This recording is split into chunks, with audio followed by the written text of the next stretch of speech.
While Nintendo prints money with its brand new Blue Ocean strategy, it's been very thoughtful when working on its classic franchises. Mario, Zelda, and Metroid all found elegant ways to use the Wii Remote that invited new players to play while not alienating its hardcore user base.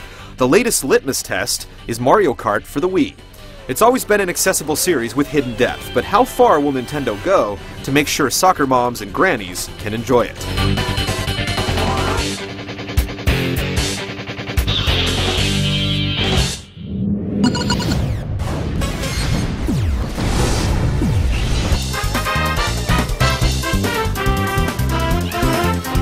The Mario Kart franchise traditionally gives you about as many ways as possible to whip around hairpin turns while unloading a barrage of Koopa shells. Nothing has changed here. The Grand Prix is returned with 3 different engine classes and 8 different cups with 4 tracks each, for a total of 32 different courses. Of this, 16 come from older Mario Kart games, while the other 16 are brand spanking new. The selection of the old tracks is mixed. While classics like Bowser's Castle from the N64 iteration are included, it's missing no-brainers like Koopa Troopa Beach. With that said, some of the new courses are the best of the bunch, with imaginative layouts and thrilling, risky shortcuts. The Grand Prix option will last you a day or so, and then it's time to turn to what people really buy Mario Kart for: multiplayer.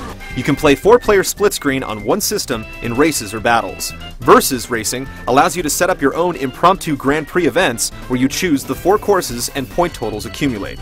Or just go at it one race at a time. If you want to go at it one racer at a time, you can hit up the time trial option. And what an option it is! In addition to setting your best times and racing against your own ghosts to improve, the game comes loaded with plenty of ghosts from Nintendo developers to test your mettle.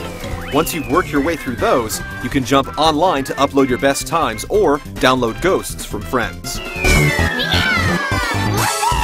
But online isn't limited to uploading and downloading data. You can also square off against 11 other drivers in races or battles. The latter has been gimped somewhat by a lack of customization, maps the size of Texas, and omissions of the best battle stages from prior entries. But at least it's there. What really takes some of the sting out of it is that it's entirely team-based, and losing all of your balloons has no bearing on anything. Racing online is an entirely different story though. While it uses the ever-annoying friend codes, at least the functionality is to the point where it rivals online modes and driving games for other consoles. You have a friends list that will keep you in the loop regarding who's playing what, a rudimentary ranking system based upon your performance in the single-player Grand Prix, and a point system to further the addiction. You get the usual list of racers from the Mario universe, with a handful becoming unlocked as you complete the Grand Prix. You can even use the Mii tied to your game save. Karts are rated in 6 different categories, and for the first time ever, you can also take to the course using motorcycles. If you can't tell by now, Mario Kart for the Wii is fully equipped with the tools to provide an incredible racing experience.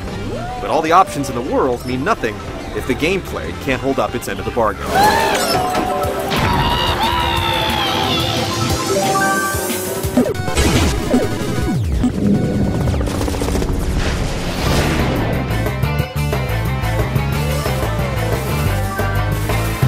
The Mario Kart formula has been tweaked countless times since its debut on the Super Nintendo. Usually the changes are for the better, but this time around, that's definitely not the case. Without a doubt, the Wii version has been changed to give, for lack of a better term, poor players a chance. This has been done in a number of ways, but the most obvious is the altered power sliding. It used to be that you'd initiate a power slide and then wiggle the analog stick left and right, increasing the power of the resulting turbo boost with each pass. Novice players could still slide around turns without the wiggle, and for those who chose to practice, mastering it gave them a definitive edge. All that's changed this time around. Now, the level of turbo you get from each slide is based solely on how long you hold the power slide button. It still takes a little skill to hold the line while sliding, but not near as much as before. The system effectively makes the average Mario Kart player as good as the expert, which will surely anger those who have been honing their skills over each new release. More subtractions by addition are the new power-ups.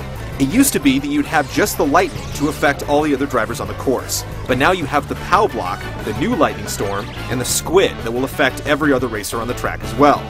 And of course, the blue shell returns, much to the dismay of first-place racers around the globe. When you factor in 12 different drivers on the course, it amounts to being slammed by one power-up after another. Some random finishes are fine and help to keep the player engaged, but when skill means nothing, even novice players have nothing to work for. This problem even spills over into the single-player races, where winning the last few cups of the 150cc class are almost entirely dependent upon luck. It's frustrating to do the same thing twice and end up in first one time and 10th the next. The other big change, the addition of motorcycles, works out for the better. Most of them don't handle all that differently from the karts, but they have the ability to pull wheelies to get a turbo boost. This means that there's no longer any downtime. Once you get good, you'll be looking for any patch of straight terrain to get on your back wheel for more speed. The trade-off is that you can't turn much, and if you get bumped, you're going to practically stop. The bikes are pretty well balanced within the context of the game, and they're a nice addition. Regardless of whether you're behind the wheel or handlebars, you can now pull off tricks on half-pipes or jumps. When you land, you get a short burst of speed, but some of the tracks are designed so that the half-pipes take you away from the shortest line, making it a coin flip on whether the tricks are worth the effort. When included on straightaways, they're a great addition to the game as players jockey for a spot on each ramp. By now, you've undoubtedly heard about the Wii wheel for use in Mario Kart. What it really amounts to is a plastic shell that you can snap the Wii remote into for motion controls. You can hold the Wii remote by itself and accomplish the same thing, though having more real estate to grab onto is a help. The learning curve is pretty severe if you want to play like a pro, but just for steering around the track, it works surprisingly well. While the Wii wheel is enticing for Nintendo's new audience, serious players will want to use something with an analog stick. In this case, you can choose either a GameCube controller or the nunchuck and Wii remote combo. Both work great. Playing Mario Kart for the Wii will be loved by players who have just got into gaming. For veterans of the series, it's a bit of a disappointment. Sure, there's online racing this time around, but with the item balance issues and god-awful rubber band AI, skill has been placed on the back burner in favor of luck.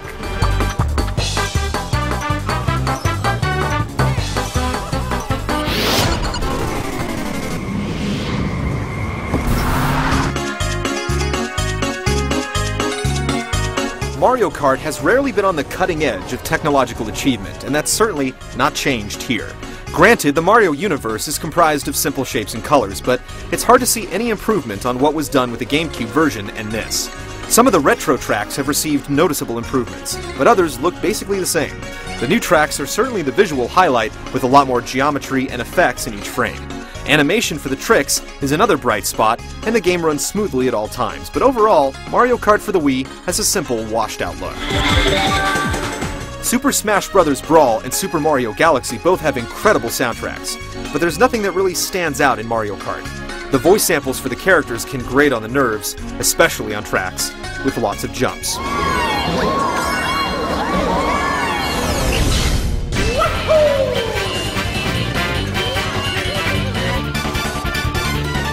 Generally, video game franchises move forward with each successive release. In this case, Mario Kart for the Wii has taken a few steps forward and one huge step back. This is the first case of Nintendo not finding a happy medium between accessibility and servicing hardcore players. Yet if you get a group of people together on a Saturday night to play, you'll be the only one complaining. While the competitive spirit may be quelled, there's no denying that the foundation here is solid, and the addition of bikes, tricks, and online play are all positives that no one can deny.